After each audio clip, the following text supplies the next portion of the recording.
the smartest giant in town. George was a giant, the scruffiest giant in town. He always wore the same pair of old brown sandals and the same old patch-up gown. I wish I was the scruffiest giant in town, he said sadly. But one day George noticed a new shop. It was full of smart clothes, so he bought a smart shirt, a smart pair of trousers, a smart belt, a smart stripy tie, some smart socks with diamonds up the socks, and a pair of smart shiny shoes. Now I'm the smartest giant in town, he said proudly. George left his old clothes behind in the shop. He was about to go home when he heard a sound. On the pavement stood the giraffe, who was sniffing sadly. "What's the matter?" asked George. "It's my neck," said the giraffe. "It's so very long and so very cool. I wish I had a long warm scarf." "Cheer up," said George, and he took off his striped tie. "It didn't match my socks anyway," he said, as he wound it round and round the giraffe's neck. It made a wonderful scarf. "Thank you," said the giraffe. As George drove towards home, he sang to himself, "My tie is a scarf for a cold giraffe, but look me up and down, I'm the smartest giant in town." George came to a river. On a boat stood a goat, who was bleating loudly. "What's the matter?" asked George. "It's my sail," said the goat. "It blew away in the storm. I wish I had a strong new sail for my boat."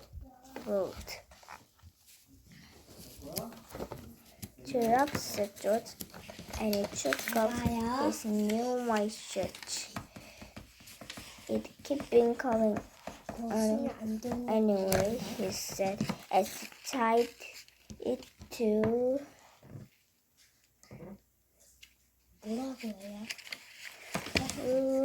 the made of goat's boat.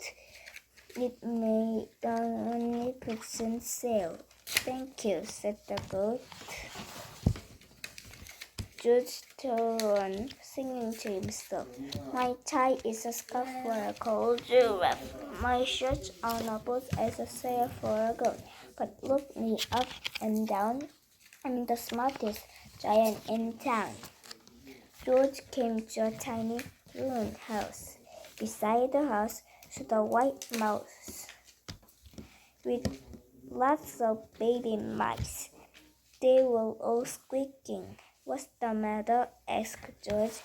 "It's our house," squeaked the mother mouse. "It burned down, and now we have to nowhere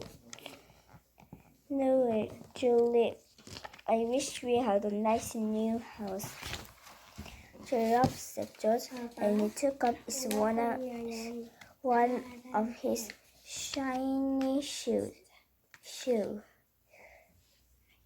"It was giving me blisters anyway," he said, as the mouse and her babies scrambled inside. The shoe made a perfect home for them. "It was giving me blisters anyway," he said, as the mouse and her baby scrambled inside. The shoe made a perfect home for them. "Thank you," they squeaked. George had to hop along the road now, but he did mind as he hopped saying to himself, "My tie is a scarf for a colder weather. My shirt on a boot as a sail for a goat. My shoe is a hat for a little white mouse. But look me up and down, I'm the smartest giant in town." George came to a campsite. Beside the tent stood a fox, who was crying. "What's the matter?" asked George. "It's my sleeping bag," said the fox. "I dropped it in the puddle. I wish I had a warm, dry sleeping bag." "Cheer up," said George, and he took up one of his socks with diamonds up the socks. "It was tickling my toes anyway," he said, as the fox snuggled into it. "It made a very fine sleeping bag." "Thank you," said the fox. George hopped on, singing to himself, "My tie is a scarf for a colder weather. My shirt's on a boat as a sail for a goat. My shoe is a house for the little white mouse. One of my socks is a bed for a fox. But look me up and down, I'm the smartest giant in town." George came to a big squelchy bog. Beside the bog stood the dog, who was howling. "What's the matter?" asked George. "It's this bog," said the dog. "I need to get across, but I keep getting stuck in the mud. I wish there was a safe, dry path." "Cheer up," said George, and he took off his smart new belt. "It was squashing my tummy anyway," he said as he laid it down over the bog. "It made an excellent path." "Thank you," said the dog. The wind started to blow, but George didn't mind. He hopped on, singing to himself, "My tie is a scarf for a colder weather. My shirt's on a boat as a sail for a goat. My shoe is a house for a little white mouse. One of my socks is a bed for a fox. My belt helped the dog who was crossing a bog, but my chores is all falling down. I'm the coldest giant in town." Suddenly, George felt sad and shivering, and not at all smart. He stood on one foot and thought, "I'll have to go back to the shop and buy some more clothes," he decided. He turned around and hopped all the way back to the shop. But when he got them, it was closed. "Oh no," cried George. He sank down onto the doorstep, and the tear ran down his nose. He felt as sad as all the animals he had met on his way home.